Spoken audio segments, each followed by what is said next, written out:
Doble ingat ngayon ang gobyerno sa pakikipag-ugnayan sa mga NGO para sa pagtatayo ng mga classroom. Una na kasi itong ginamit ng tinaguriang pork barrel queen na si Janet Lim Napoles para makapangulimbat umano ng bilyon-bilyong piso. Ang detalye sa agenda report ni Hannah T. Ayaw na ni Senator Ping Lacson magkaroon ulit ng isang Napoles. Yan ay matapos isulong sa Senado ang pagpapabilis ng classroom building sa Pilipinas.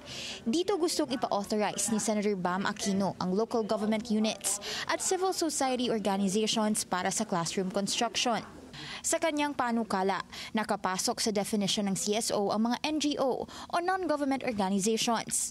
Matatangdaang sa nooy PDAF scam na pumutok noong 2013, lumitaw si Janet Lim Napoles bilang central figure nito. May mga NGO siya na gumagawa ng fake projects at tumatanggap noon ng public funds mula sa PDAF. Kasi kung i-involve natin ng mga CSOs sa construction ng buildings, one way or the other, directly or indirectly, at na-interchange natin yung definition ng non-government organization with CSOs, baka magnapolis tayo rito. Mr. President, pero malinaw na paliwanag ni Aquino na Senate Committee on Basic Education Chair, nakita nila na maraming CSOs ang nakakagawa ng mas punang classrooms kumpara sa gobyerno. Una nang natuklasan sa isang hearing ng kanyang komite na nasa 2.5 to 3.5 million ang average cost ng isang classroom ng gobyerno at nasa 3 years ang average time para matapos ito. Pero ang mga CSO, gaya ng Angat Buhay, kayang makagawa ng isang classroom in 3 to 4 months sa halagang 850,000 pesos lang.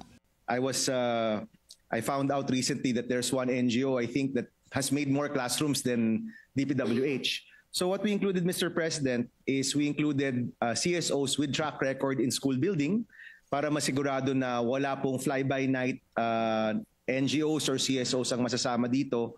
Malawak na ang suporta sa Classroom Acceleration Program Act ni Aquino para ma-certify as urgent.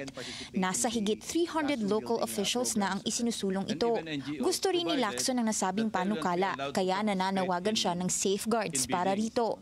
Hindi raw pwedeng magkaroon ng conflict of interest ang mga NGO sa active participation nito sa bidding at monitoring ng projects.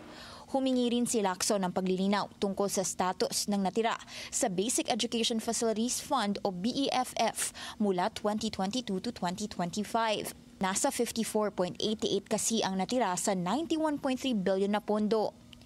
Kabilang sa nasabing fund ang rehab ng mga paaralan at utilities ng mga ito. Sagot ni Aquino, DPWH lang daw noon ang pinapayagang magtayo ng classrooms. Dahilan kung bakit gusto niyang alisin ang responsibility na ito mula sa ahensya. Pwede pa raw i-realign ang pondo para sa 2025, pero kailangang tignan ang status ng 2022 to 2024 funds. Malaking tulong para kay Aquino ang pagpasa ng 1.38 trillion peso education budget sa 2026. Dapat bantayan daw ito ng publiko, siguruhing walang mababawasan at walang mapupondohang proyektong alanganin. Para sa agenda, Hannah T, Bilyonaryo News Channel.